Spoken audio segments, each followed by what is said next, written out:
It's difficult for me to take an argument seriously when there's such a contradiction.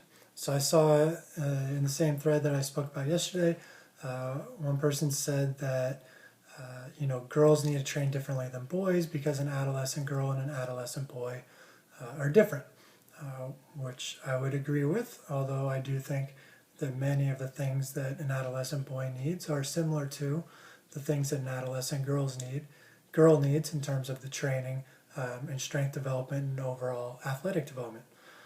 But then the same person came back and said in a following thread that, read this article about LeBron James and how he's not doing as much strength training now and he's doing more flexibility and yoga and things of that nature to try to prolong his career.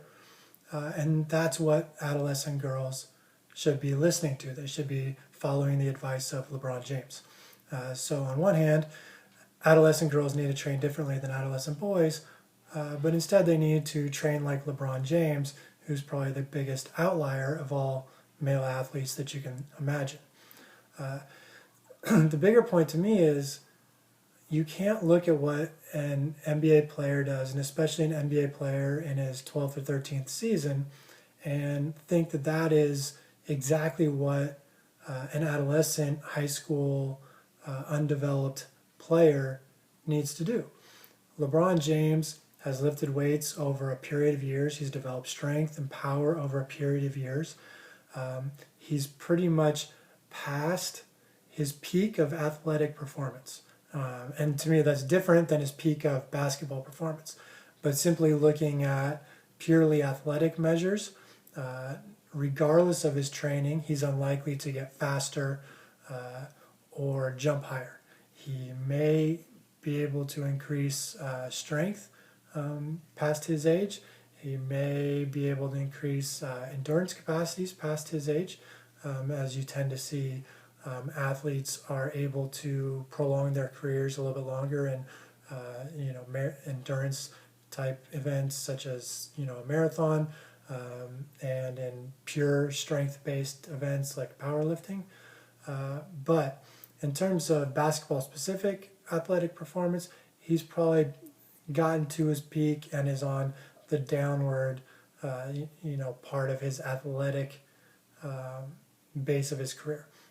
Now, oftentimes players and expert players will supplement the slight decrease in athletic performance with better basketball IQ, more intelligence, more game sense, more game experience, so on and so forth, so that their actual basketball performance can be sustained for a longer period of time, which you see in players such as Tim Duncan, Kevin Garnett, who excelled all the way, close to 40 years old.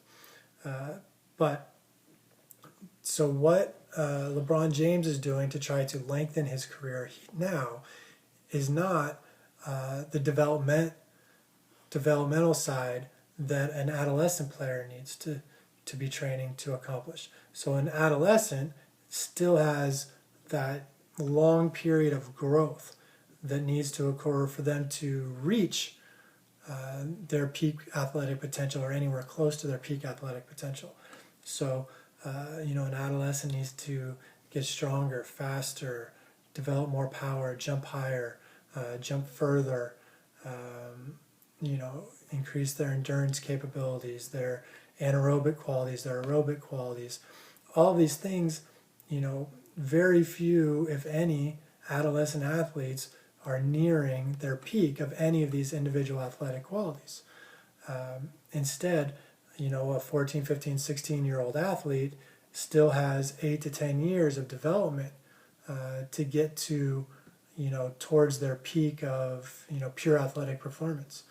And so that type of training to reach somebody's potential is going to be different than the training that one undergoes after one's already reached their peak potential and is now simply trying to lengthen that time at the peak or trying to lengthen their career and more or less prevent injury, which is another reason why you see players such as LeBron, as they reach their 30s, now they're trying to lose some weight. So they're taking some of the strain off their joints as they get older.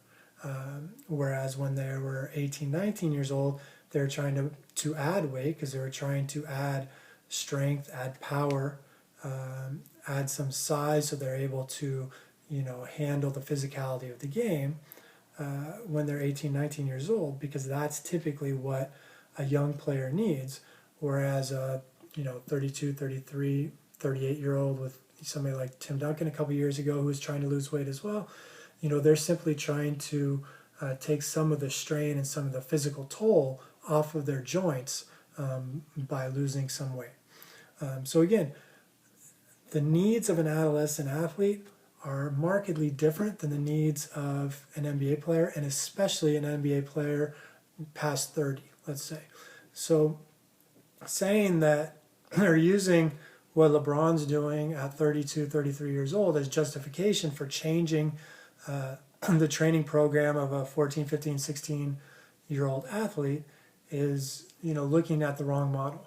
Rather, if one wants to, emulate or copy LeBron James's training, rather than looking at what he's doing now at, in his 30s, look at what he did when he was 15 years old. What types of training did he do? What type of weightlifting or plyometrics, etc., was he doing to develop into an amazing athlete at 18, 19 years old? That's the training that should be copied, potentially.